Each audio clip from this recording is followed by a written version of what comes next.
Então, boa noite, sejam todas bem-vindas. Hoje a gente vai falar um pouquinho sobre mandala, que é um método interessantíssimo para a gente fazer uma leitura geral para o nosso consulente, né? Vamos lá. Primeiro, falar um pouco sobre a mandala, onde ela surgiu e como surgiu, né? Então, mandala, também conhecida como roda astrológica, é um método de tiragem que foi adaptado da astrologia. Inicialmente, ela foi criada lá no século XIX pelo tarólogo, né, Jean-Baptiste Alliot, que é mais conhecido como Eteila, através do livro Como se divertir com o jogo de cartas chamado Tarô. Naquele tempo, Eteila, ele criou esse método fazendo algumas relações, alguma ponte com a astrologia, né? Por exemplo, se quando ele abrisse o jogo, o Sol estivesse, por exemplo, em Áries, aí ele ia olhar lá o arcano maior do tarô que tivesse a ver com o signo de Áries, né? E aí ele iria desenvolver a leitura fazendo essa técnica mista, né, de mandala e astrologia. Porém, o método, né, já se passaram aí vários séculos, o método foi reformulado, né? E hoje a gente não precisa de um conhecimento astrológico para abrir esse jogo. Então, vocês não precisam aqui entender de astrologia para abrir esse método. Claro que, se você conhecer pelo menos o básico, fica muito mais fácil para você interagir melhor com os significados que as casas trazem, né? Mas se você não conhece, também não tem problema, porque eu vou mostrar aqui, de uma forma básica, o significado de cada casa. Bom, então, o que são casas astrológicas, né? Elas surgiram a partir de uma necessidade que os astrólogos tinham de encontrar um meio para representar e relacionar o movimento dos planetas no céu com o fenômeno terrestre da rotação do planeta Terra. Então, a forma mais óbvia que eles acharam para isso foi dividir a rotação da Terra de 24 horas em setores baseados no tempo que o Sol leva do nascer ao pôr do Sol. Então, essas casas que vai de 1 até a casa 12, gente, são casas fixas, né? Todo mapa astral ou todo jogo chamado roda astrológica vai ter essa subdivisão, vai ter esse formato, vai ter essas 12 casas, né? A diferença é que no mapa astral, o signo que ocupa a casa 1, que é o nosso ascendente, que representa nosso corpo físico, nossa aparência, ele vai mudar a cada 2 horas. E quando a gente vai abrir o jogo com as cartas, seja com tarô, ou com Lenormand, com runas, com o oráculo que for, as cartas que irão sair ali, obviamente, serão diferentes a depender do consulente, né? Cada jogo é único e cada consulente também é único.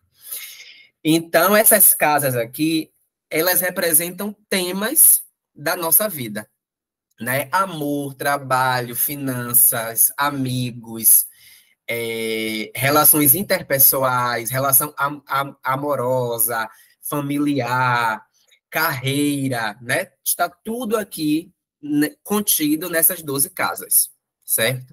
E aí a gente vai ver o que é que significa cada uma dessas casas e como a gente pode fazer para interpretar esse jogo, desde o momento da abertura até o momento final, que é a de leitura.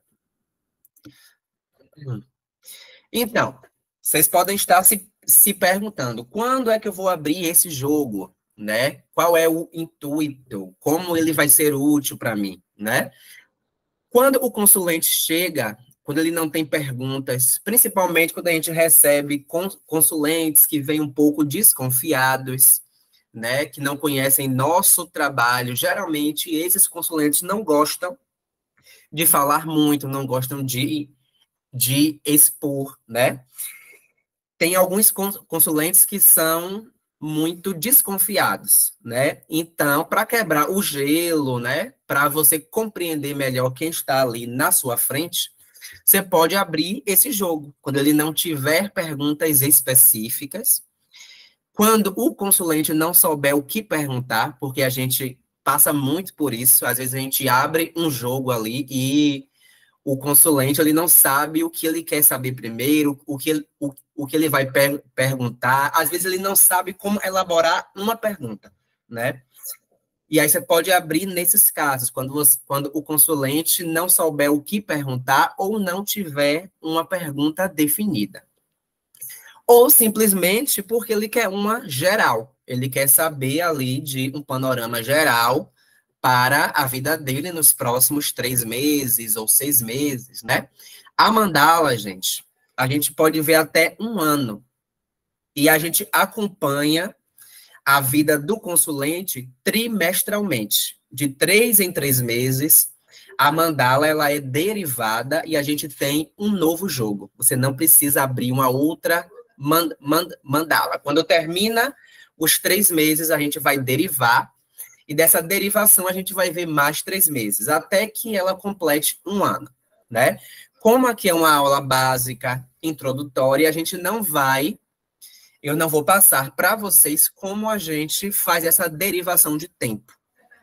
Mas vocês podem abrir uma mandala com prazo de 3 meses. E ela vai falar sobre tudo nesse período, né?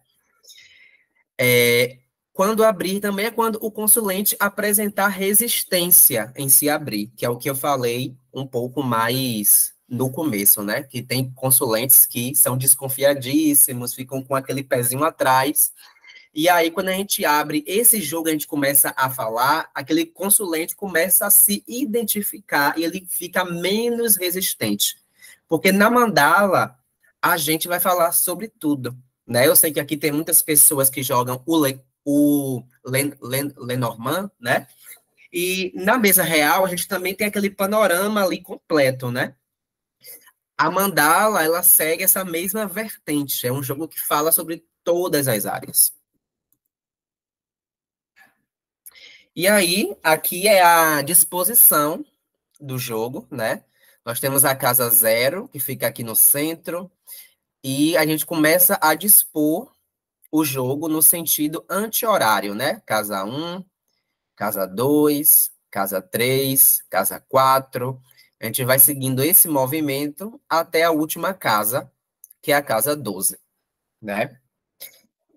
Aqui eu vou passar apenas uma vertente, porque a gente trabalha com a mandala na perspectiva da astrologia tradicional, e a gente também trabalha na perspectiva da astrologia moderna. Tem as diferenças, né? A moderna é a mais popular, é a que vocês provavelmente já ouviram falar, já viu pelo menos uma foto, um jogo, né? Então essa é a mais popular perante os cartomantes, né? Então é sobre ela que eu vou falar hoje, sobre a mandala na perspectiva da astrologia moderna, né? Mas de antemão, eu deixo claro aqui que as duas funcionam perfeitamente bem.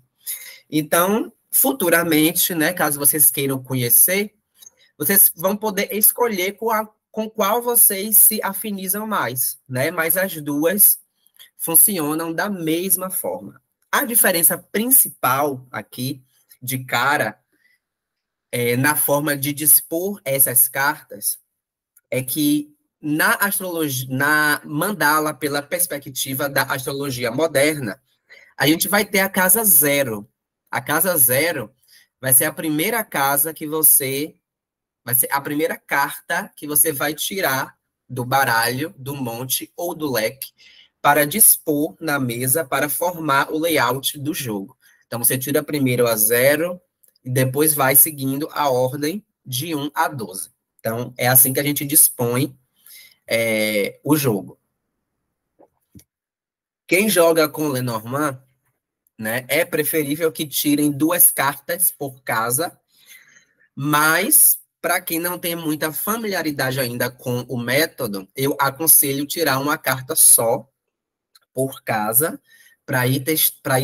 testando, e à medida que for ganhando fluência no método, vocês podem tirar 2 cartas ou 3 cartas. Se vocês tirarem 3 cartas por casa, eu acho que vocês vão usar todas as cartas do baralho, né? 3 cartas para cada casa, né? Mas eu aconselho começar com uma carta só por casa para não confundir. Quem utiliza o tarô vai decidir se vai usar, né, os arcanos maiores apenas, ou se vai usar o método europeu, que é quando a gente combina um arcano maior com um arcano menor. Ou simplesmente no método americano, né, que a gente usa as 78 cartas embaralhadas juntas e vai tirar ali uma carta por casa. Então é assim que a gente dispõe o jogo. E agora a gente já vai partir para o significado das casas. A casa 0, ela muitas vezes é lida, não diria erroneamente, né? Porque cada um tem a sua visão, né? Mas, ao meu ver, essa casa 0, ela vai falar do caminho do destino para o consulente. Essa carta aqui é como se fosse o cenário dos acontecimentos. O consulente ele não tem controle nenhum em relação ao que acontece nessa casa. Ou seja, essa casa 0 é como se fosse um cenário, né? Como se fosse a estrada que o consulente percorre. Essa estrada ela é reta, é sinuosa, é esburacada, é de terra. Como é que é esse caminho? Como é que é essa estrada, né? Se a gente for falar de um cenário, é um cenário colorido, é um cenário preto e branco. Então essa casa 0 é como se fosse um filtro, né? Aqui fala sobre a atuação espiritual, se o caminho está aberto ou se o caminho está fechado, né? Mas o consulente ele não tem nenhum poder de ação perante ao que está aqui nessa casa, certo? Então você vai ler como destino. O caminho está aberto, ou seja, o consulente ele encontra fluidez, facilidade, ou ele encontra obstrução, dificuldade, lentidão, problemas. Então, como é que está esse caminho dele? Como é que está essa estrada, né? A casa 0, ela é para isso. Em seguida, nós vamos aqui para a carta principal do jogo, que eu chamo de carta testemunha, né? Porque ela vai mostrar exatamente quem é o seu consulente, quem é aquela pessoa que está na sua frente, né? Essa carta aqui, que está nessa casa, vai mostrar o comportamento que o consulente terá em todos os temas abordados na mandala. Então, através dessa casa, a gente vai ver como ele enxerga as situações e como ele desenvolve o raciocínio, o pensamento dele, né? Essa casa 1 é como se fosse o mental do consulente, né? No momento que você abre a mesa, a mandala. Então, na casa 1, a gente vai ter esse planejamento inicial. É como lá na mesa real, né? Que a gente vai olhar a casa 26 para ver como é que está o mental desse consulente. Aqui você vai olhar a casa 1 para saber como é que ele está pensando, como é que ele está desenvolvendo o raciocínio dele.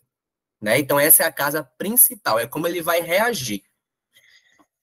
Em seguida, vamos aqui para a casa 2. A casa 2 vai falar basicamente sobre posses e sobre o dinheiro circulante. Então, essa casa vai responder como se encontra o financeiro daquele fulano, daquele consulente, né?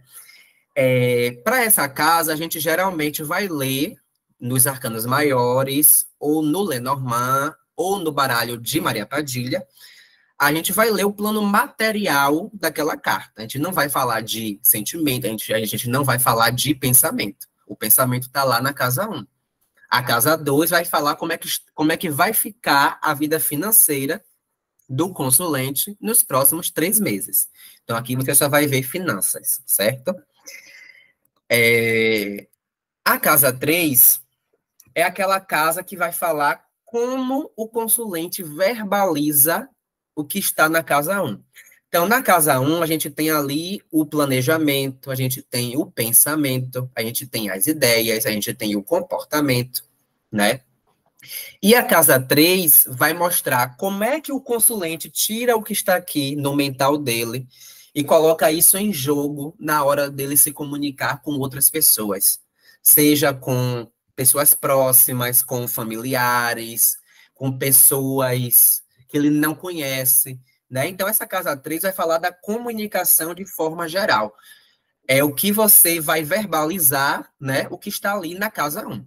Então, aqui a gente já vê se há uma discrepância, né? Por exemplo, se na casa 1 a gente tem um arcano temperança, mostra o quê? Que esse consulente ele está tranquilo, ele tem projetos a longo prazo, ele está deixando até as coisas para depois, né? Ele quer estar com preguiça, talvez não esteja tão afim de colocar aquele plano ali, aquela ideia em prática.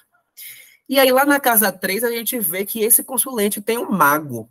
Então, veja que discrepância. Você saiu de uma temperança lá no pensamento, e na casa 3 eu me deparo com o arcano mago. Aquela pessoa se comunica de forma muito flexível, afoita, é uma pessoa muito comunicativa, é uma pessoa que tem a fala muito rápida, dinâmica. Então, perceba aqui que na casa 1, essa pessoa está sossegada, está ali tranquila, ponderando, mas quando ela coloca esse pensamento para fora, né, ele sai de forma afoita, de forma dinâmica.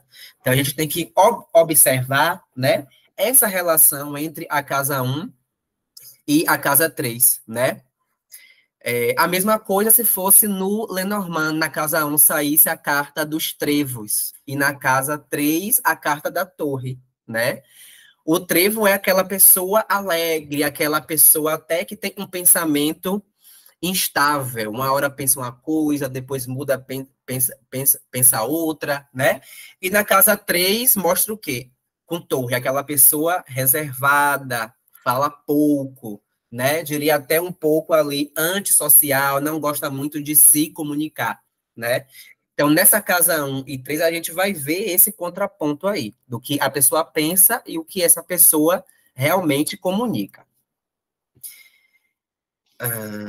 Na casa 4, a gente vai falar basicamente sobre a família, sobre o lar, né? Como é que está o ambiente familiar dessa pessoa?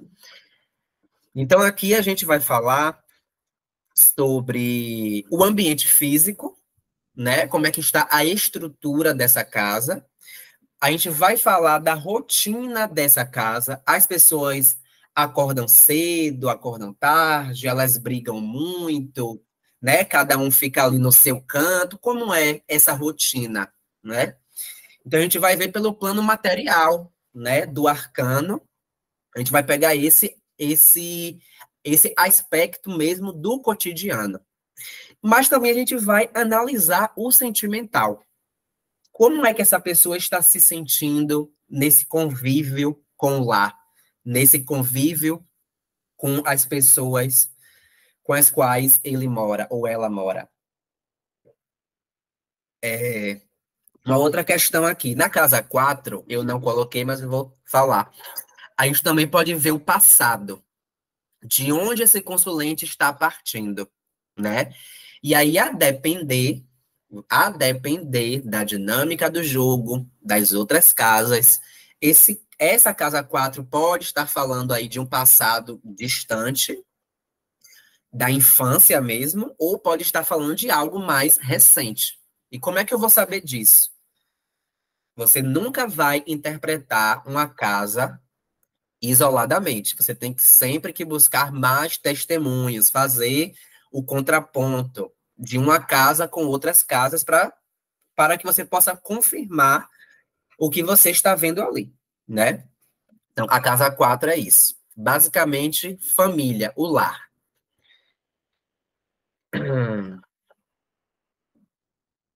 Vamos lá. Casa 5 vai falar basicamente sobre sentimento e sexo, né? Para pessoas que estão comprometidas, Essa casa vai falar sobre o sentimento da pessoa pelo seu parceiro ou pela sua parceira, né?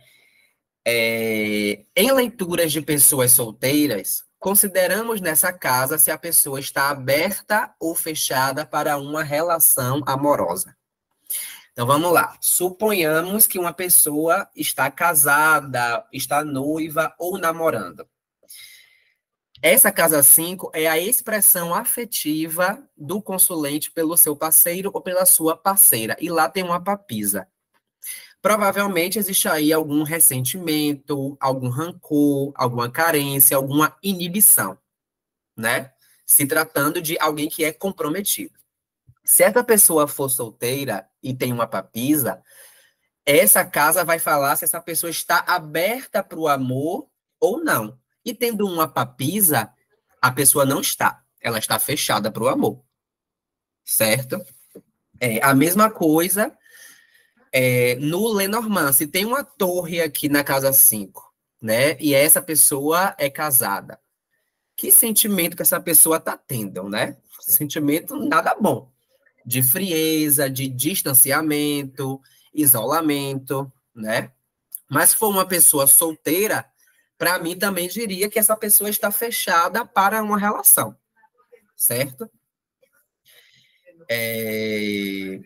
Então, basicamente, essa casa 5 fala da expressão afetiva.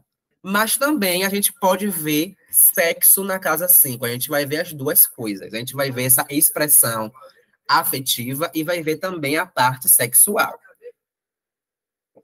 Existem astrólogos que, na perspectiva moderna, eles associam sexo à casa 8, que é a casa natural de Escorpião. Né? Tem gente que associa sexo à casa 8. Eu não vejo sexo na casa 8, eu coloco sexo na casa 5. Então, aí fica a critério de vocês. Se vocês vão querer ver sexo na casa 5 ou se vão ver sexo na casa 8. Mas lembrando, isso tem que estar claro para você antes de abrir o jogo. Porque se você abrir o jogo sem ter isso definido, vai dar bugado. Aí a gente tem que definir onde a gente vai colocar o sexo aqui. Se é na casa 5 ou se é na casa 8, né? Aqui a gente vai levar em conta o plano sentimental da carta que estiver posicionada aqui, certo? Vamos lá.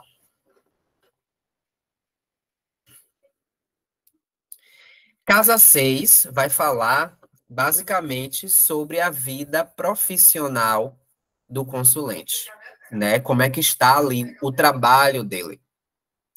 Caso esse consulente esteja desempregado, na casa 6 a gente vai ver a possibilidade de surgir um trabalho ou não. Então a gente vai ver aí nessa casa 6 se vai surgir um trabalho ou se vai surgir. Caso seja uma pessoa que esteja aposentada, não trabalhe mais, a gente vai ver a casa 6 como a rotina. Como é a rotina, como é o dia a dia dessa pessoa. Na casa 6. Deixa eu ver mais o que eu posso dizer da casa 6. Sim, a casa 6 também é a casa que vai falar sobre saúde. Como é que está a saúde do consulente? Né? Está boa? Está ruim? Como é que está essa saúde dele?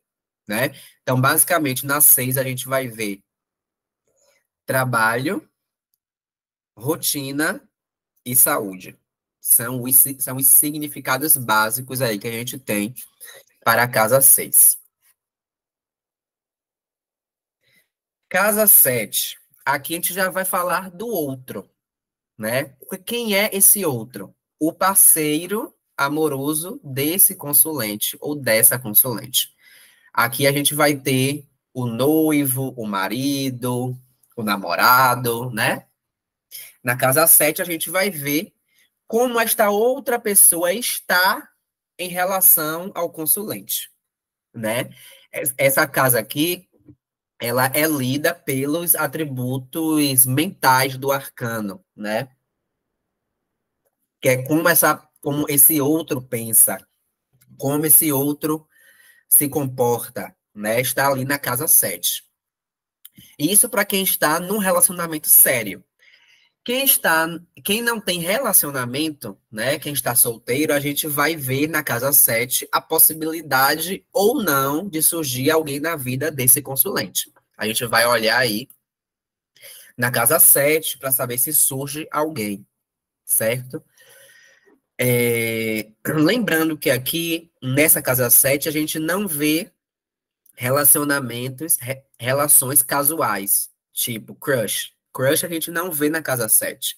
Aqui a gente só vê relacionamentos que são socialmente divulgados, que tá ali, que foi apresentado para a família, para assim, amigos e tal. A gente vai ver na 7, né? Quando a pessoa tem um relacionamento de fato, dentro dos moldes do que a sociedade espera, né?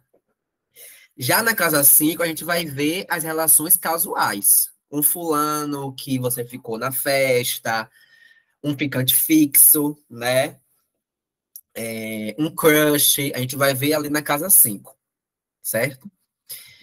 E na casa 7, deixe apenas para relações que são socialmente, entre aspas, aceitas, né? Casamento, namoro, noivado, né? Vamos lá.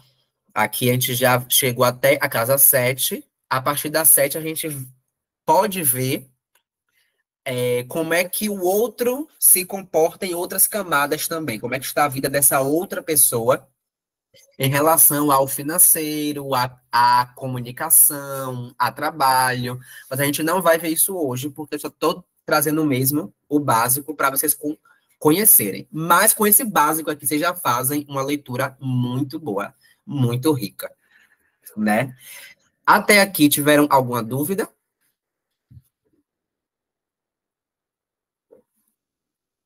Muito Ana, pode esclarecedor, falar. Renan, muito esclarecedor. Viu? Tá muito esclarecedor. Que bom, Cristina. Joana, pode falar. Renan, boa noite. Eu gostaria que você me explicasse a casa 6. No caso, eu tiraria uma carta para o campo profissional e uma carta para ver a saúde, ou a mesma carta eu analiso, eu tiro uma carta só e vou analisar ela no campo profissional e no campo de saúde também? Ok, Joana. Então, você, com aquela carta que está ali, você vai analisar essa carta nesses dois setores. Então, vamos lá. Deixa eu voltar aqui. Na casa 6, a gente fala sobre o trabalho, né? Então, vamos supor que tem ali a carta dos peixes no Lenormand. Então, mostra que esse trabalho está em crescimento, está tendo essa prosperidade, né? Então, mostra que está tudo bem no trabalho. Aí, com essa mesma carta, a carta dos peixes, a gente vai olhar a saúde, considerando essa mesma carta. Você não vai, naquele momento, tirar uma outra carta para analisar um outro tema dentro da mesma casa.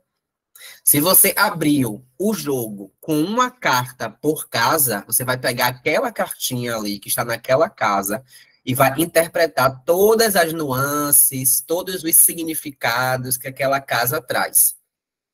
Se você tirou com duas cartas por casa, aí você vai pegar aquelas duas cartas e vai analisar em todos os temas que aquela casa aborda. Você não vai tirar uma outra carta para falar sobre um outro aspecto que aquela casa traz. Entendeu? Ok, entendi. Gratidão. Nada. Por isso que eu trouxe aqui o básico, porque a mandala, ela tem muitos significados por casa. Aqui eu trouxe o básico. Mas na casa 6 a gente pode aqui ver inúmeras coisas. E aí você vai usar aquela carta que está ali para analisar todos os temas que aquela mesma casa traz. É como se você visse em camadas, né? Numa primeira camada ali, você vai ver o profissional, que é o significado principal dessa casa 6. Mas, além disso, você pode olhar outras coisas, né? E um detalhe que eu não comentei. É bom você sempre fazer o contraponto, né? Olhar essa casa 6 em conjunto com a casa 2. Por quê? A casa 6 vai falar sobre trabalho, a casa 2 vai falar sobre finanças, né? Então, é bom trazer esses dois temas juntos. Mas, quando eu der todas as casas, a gente vai ver aqui como é que começa a interpretação. Vou dar um passo a passo para que vocês não se percam, né? Perante essas 13 cartas aí no jogo. E aí, a casa 7 é isso, é como a outra pessoa enxerga o consulente, né? Caso ele esteja numa relação séria, ou essa casa 7 vai falar da possibilidade ou não de chegar alguém novo na vida desse consulente. Agora a gente vai para a parte interessante, que eu vou pedir para vocês abrirem, claro, quem quiser, abrir uma mandala. Vocês podem abrir no Lenormand, vocês podem abrir no tarô, no baralho de Maria Padilha, no baralho da Vovó Cigana, que são oráculos que eu jogo e eu vou poder auxiliar, porque se for, por exemplo, runas, eu não sei nem para onde vai, né? Mas a mandala você usa com qualquer oráculo, gente. Inclusive runas, tá? Você pega lá seu saquinho e tira uma runa para cada posição. Para casa 1, para casa 2, para casa 3. Inclusive, tem oraculistas que fazem colocam na cartolina, né? O layout, e eles vão tirando as runas e posicionam na casa. Então, vocês podem usar a mandala com qualquer oráculo. Com Lenormand, com tarô, tá? Então, fiquem livres, caso vocês queiram abrir, porque eu trouxe jogos aqui, mas eu acho interessante quando a gente explora jogos que vocês mesmos trazem, né? Então, quem gostaria de se habilitar para poder abrir um jogo?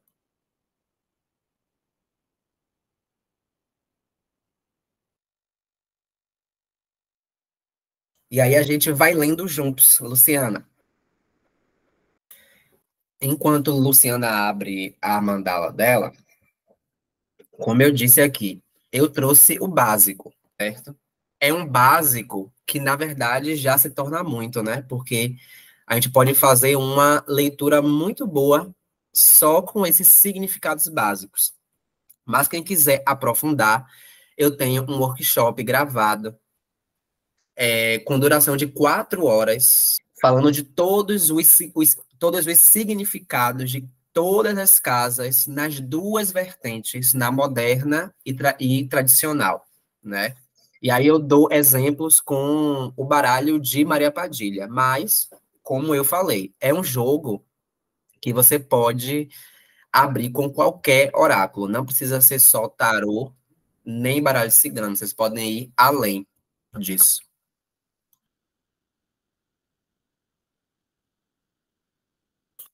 Luciana me mandou, deixa eu baixar Vê se aí e foi aí. compartilhar.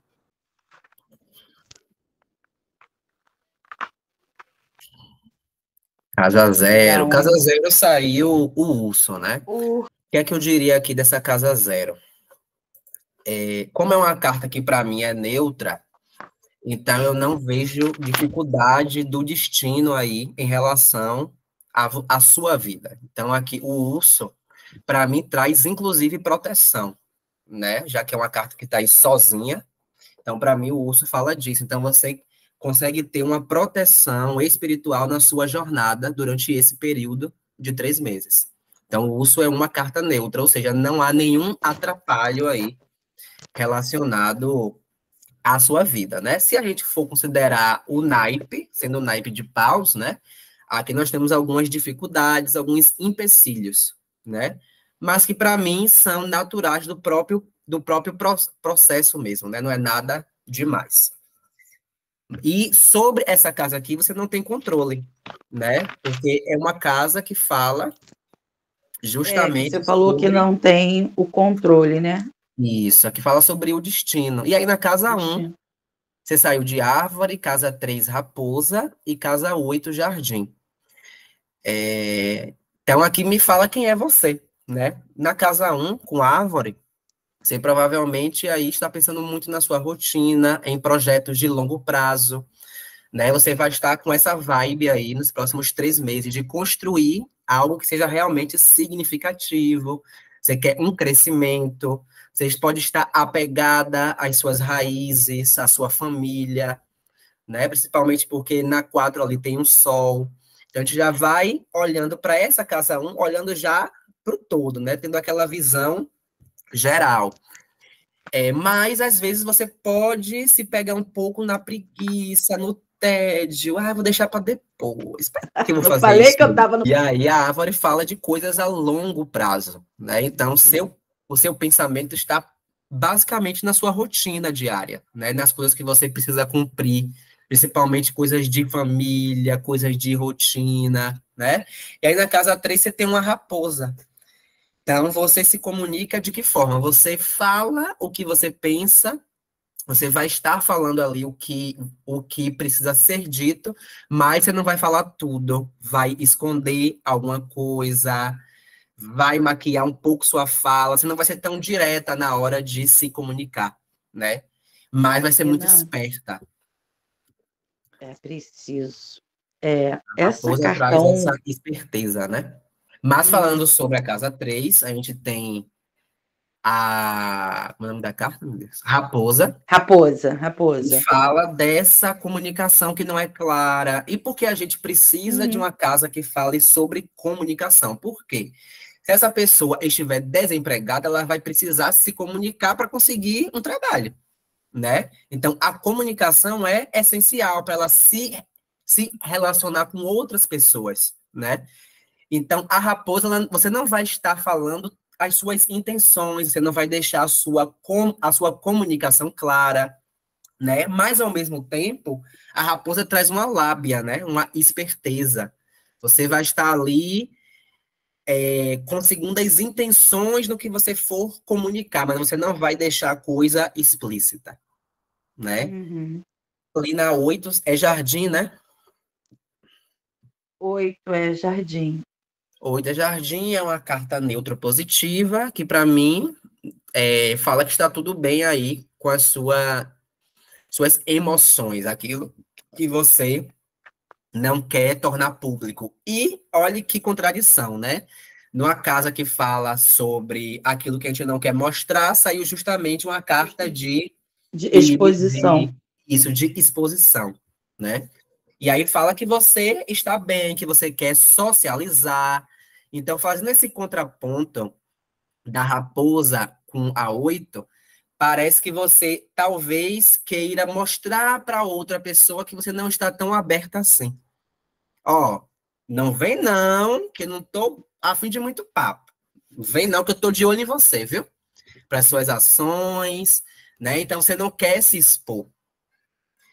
Então, o jardim pode estar falando disso, porque talvez você se sinta vulnerável perante as outras pessoas. Essa. E aí, a gente viu agora aqui o seu perfil, né? 1, 3 e 8. Claro que a gente falou por cima, né? Dá para aprofundar mais, principalmente se a gente tivesse mais cartas.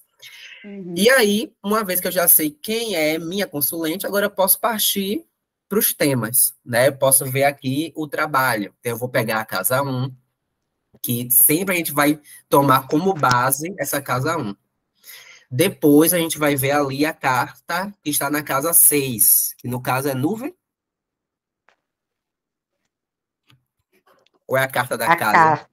Então, nós temos trevos na casa 2, casa na casa 6, falando o quê? Que você, nesse período, vai ter pequenos ganhos. Então, eu não vejo uma quantidade de dinheiro grande nesse período. Vejo você tendo ali pequenos ganhos, né? Relacionados ao financeiro. E, ao mesmo tempo, trazendo uma certa instabilidade que é própria do naipe de ouros, né? Uma hora tá bom, depois não tá mais, né? Então, isso é muito comum em pessoas que trabalham por conta própria, porque você tem o trevo na 2, você tem raposa na 3, né? Uhum. Não sei se você trabalha em casa, provavelmente sim, ou home office. Por aí mesmo. Mas porque você quer ir aos Mas tá poucos. Na um você tem uma árvore, então você quer que as coisas realmente sigam esse fluxo lento. Que as coisas cresçam aos poucos, mas que cresça de uma forma enraizada, de uma forma realmente que te dê frutos, né? Te dê um crescimento, algo mais a longo prazo. E que se encaixe na sua rotina, porque na um a gente tem copas, na 6 a gente tem copas também, né? Mas nesse período aí, o seu trabalho vai estar estruturado, você vai ter estabilidade, segurança, né? E a casa, sendo uma carta neutropositiva, fala que as coisas tendem a melhorar, né? Para o trabalho, mas com pequenos ganhos. Foi uma leitura com uma carta só, então não vai falar muito. Quando a gente usa 2 cartas por casa ou 3 cartas por casa, a leitura fica muito mais rica, muito mais fluida, né? E o que eu apresentei aqui foi o básico da mandala. A mandala tem muito mais, tem muito mais temas aqui que a gente poderia ver, né? Mas aí é tema para um outro encontro. Aí, gente, fica o convite, caso vocês queiram fazer o workshop de 4 horas de duração, que é basicamente o que eu fiz hoje, mas com aprofundamento das casas. E eu também tenho um grupo no WhatsApp para tirar dúvida por tempo indeterminado. Vocês podem postar jogos lá, né? Então, assim, o workshop tá baratinho. Então, caso alguém queira se aprofundar e além do que foi visto aqui, né? Eu passei a leitura básica e aqui vocês conseguem fazer muita coisa, né? Não foi aquela coisa assim de enrolação. Ah, vou lá falar qualquer coisa, não. Aqui eu dei realmente a mandala. Mas é claro que a gente pode aprofundar, pode ver muito além do que está aqui. Gente, agradecer pela presença de vocês. Muito obrigado por terem estado aqui comigo hoje. Gente, se vocês Obrigada, puderem também, uma coisa que me ajuda bastante é se vocês me seguissem lá no Instagram, né? E fizessem um print, postasse nos stories, me marcasse. Meu Insta é @Renan_de Oxóssi, tá aqui no chat.